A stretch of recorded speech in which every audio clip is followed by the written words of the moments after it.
What makes a Pixar movie a Pixar movie? First, its roots are based in the work of Walt Disney. Story is king. Story is the most important thing. You want it to really resonate with the audience. Frank Thompson and Ollie Johnston always talked about pathos, is the emotion that they always were striving for with the movies. You want the movies to touch people.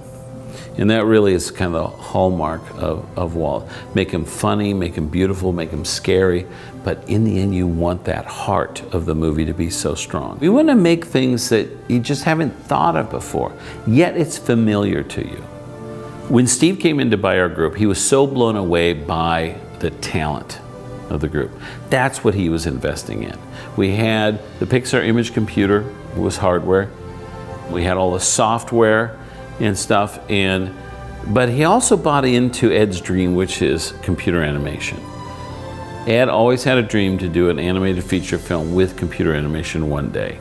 And that's why I was there. I loved animation, but I was so excited about the idea of doing computer animation. We knew that it could be something great in the feature film world. But initially we were a technology company. And it was a slow evolution over those first 9 years until Toy Story came out, that we kind of evolved from a hardware and software company to an animation studio.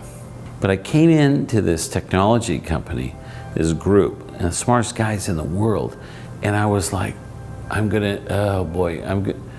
need to learn how to program the computer. And I came in and I looked at these guys, and they're all PhDs. I'm never gonna know what they know about the technology. And I thought, you know what? I'm not gonna worry about that. I'm just gonna sit next to them and work in collaboration with them, because they don't know what I know. And that is how to bring a character to life and give it emotion and personality through pure movement. That's what I was taught by the great Disney artists. So I could just work in collaboration. And that started this foundation of the way we work at Pixar, is that the art challenges the technology and technology inspires the art. And that's what set Pixar apart. We've added technology to do fur and hair, of clothing, of incredible advances in effects like water and fire and smoke, and all those things that come with these advances, and incredible advances in how we can render skin, the realistic bounce light that comes from the reality of things. And so you can get a movie like now, The Good Dinosaur, which is just breathtaking. You look at it and it's as real as any movie that's ever been made. It looks so believable. But it's all based upon these early advances that Pixar did.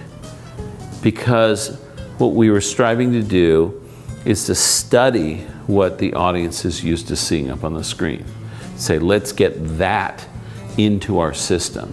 And then we were able to, to make things that the audience knows doesn't exist, but boy, it sure looks real.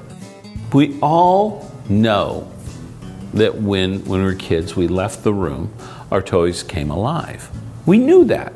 That was a truth.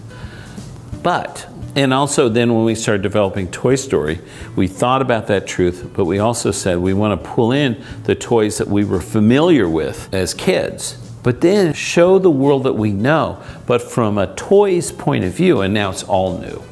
What's special about Pixar is that people are so dedicated to the studio as a whole.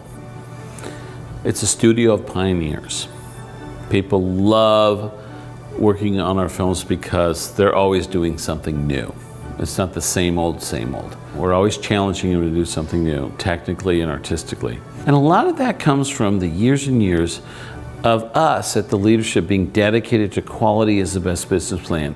I remember fondly the wrap party for Toy Story as being really one of the great moments in Pixar history, because it's something no one else had ever done before, and we did it. And it was a small group of people too, and we did it. It was really exciting, and we were so proud of the film. I think A Bug's Life was a highlight because that was being successful with our second movie, not failing on the second one. That was exciting. I love the movie Cars, and seeing Cars come alive as an entire land at Disneyland. That was really special because I grew up about a half an hour from Disneyland and worked during my college days at Disneyland as a ride operator on the Jungle Cruise. I remember I took my family to Walt Disney World right after Toy Story had come out. And so we were flying back from Orlando to San Francisco. And we stopped in the Dallas airport and we were changing planes. And as we were getting off of the plane, there was a little boy with his mom standing there at the gate waiting for his dad to come off the plane. And he was holding a Woody the Cowboy doll. And I realized at that moment that that character didn't belong to me anymore. It belonged to him. It really means that that you've touched people, that you've created a work of art, you've created a movie, you've created a character that really entertains someone or really touched someone to where now it's a part of their life, it's a part of their family.